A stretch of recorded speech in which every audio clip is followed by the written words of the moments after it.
So guys, nandito na ako kay Ga kasi dinadalo ko siya. Ako'y hilong-hilo na kay Chaconi kung nasaan at ang higaan ng bantay. Iba'y wala. Yung pala'y ari, tingnan nyo. Dahil pa siyang pasyente.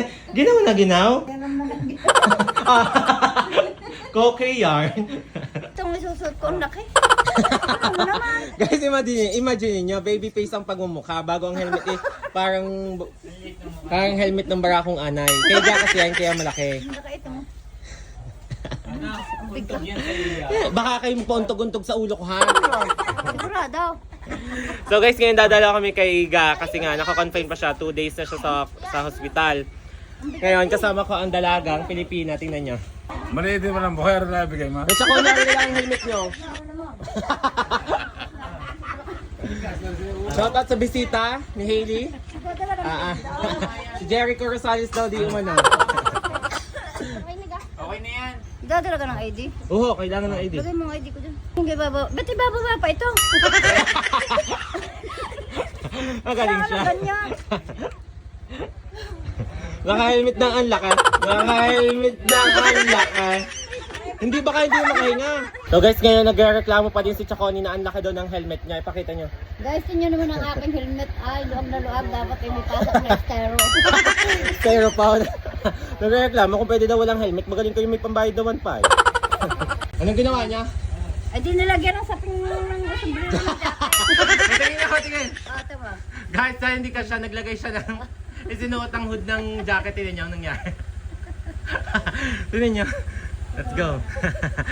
Sa init na ito. Ako'y hilong-hilo na kay Chaconi kung nasaan at ang higaan ng bantay. Iba'y wala. Yung pala'y ari, tingnan nyo. Dahil pa siyang pasyente. Ginaw na ginaw? Tingnan nyo guys, ang katatayuan. Ako'y hilong-hilo kung nasa saan si Chaconi. Akala ko'y nasa banyo. Yung pala'y ari. Pati ipakita naman dyan. Koke yarn. Kung anong ba na sa buti, saan mo lamig din? Diyos ko. So yun guys, na-late ako ngayon dumalaw kasi dalawa lang yung pwedeng dumalaw. Kaya sa Bimol muna ako nagpalamig. Tapos ngayon ako nagpunta kasi isa na sa Chaconi. Ayan guys. Ayan po yung pasyente, sobrang saya po niya. Chismosa po kasi ang ina niya. Uutasin na ho ang sariling anak. Sa pagkuha ho ng mga prutas doon, tanggal ang swero. Paano ka naman? Hindi ako, gumana naman. Gumana ako ni. Bit ang swero ha. Bago kanina, naghubad pa ng damit at magsusuot. Nung may suot, pundag-is na kami. Pagkasuot, hindi naman at nagsabit-sabit pa rin. Hindi, pinalik ko lang. Babe, makakuha lang ng si Chaconi. Kahit ang swero ay matanggal doon sa kapit. Diba, siya pang nakain guys ng anong tawag dyan? Hindi, titignan ko lang. Yung pagkain sa ospital, anong rasyon? Titignan ko lang kung anong naman. Buksi. Tignan mo buksan. Ay, bukas. Diyos ko. Ang video isang oras na eh. Isang oras ang video eh. Hindi ka, ay kita mong hirap buksan. Kung ito mo. Huwag na kaya ipakain yan. Ano lang hindi papakain. Huwag na kaya ipakain yan. Ang gayan na gayan eh. Wow! Wow, high blood na nga siya, karne. Wow! Akin na, Mike.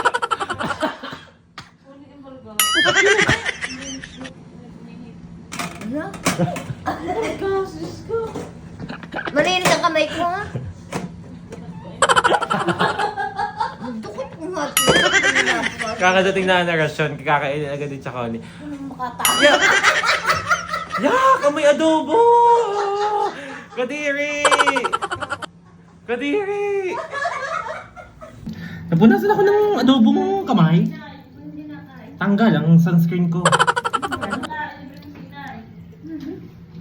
Nagugutom-gutoman eh para ma-deliver sa Jollibee. Huwag naman gayon eh. So guys, nagyakad si Chaconi mag-McDo daw. At hindi na ito nakakatikim ng McDo, kaya kakain kami ngayon dito sa McDo. Let's go. Balatong daw ang ulam na gusto niya sa McDo. Wala namang balatong. So dahil nilibre ko si Chaconi ng McDo, maglalakad naman siya mamaya pagtapos doon sa parking area ng Victory Mall sa taas pa. So naka-escalator naman kayo. Wala rin ang kinain guys.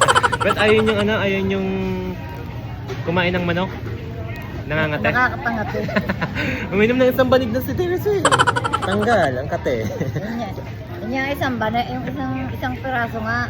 Hindi na makagulapay. Yung maghapon. Yung pang apat. Nakakaantok ano. So guys, kakain lang kami. Bye na. Dito na natapos ang aming vlog for today. Bye guys.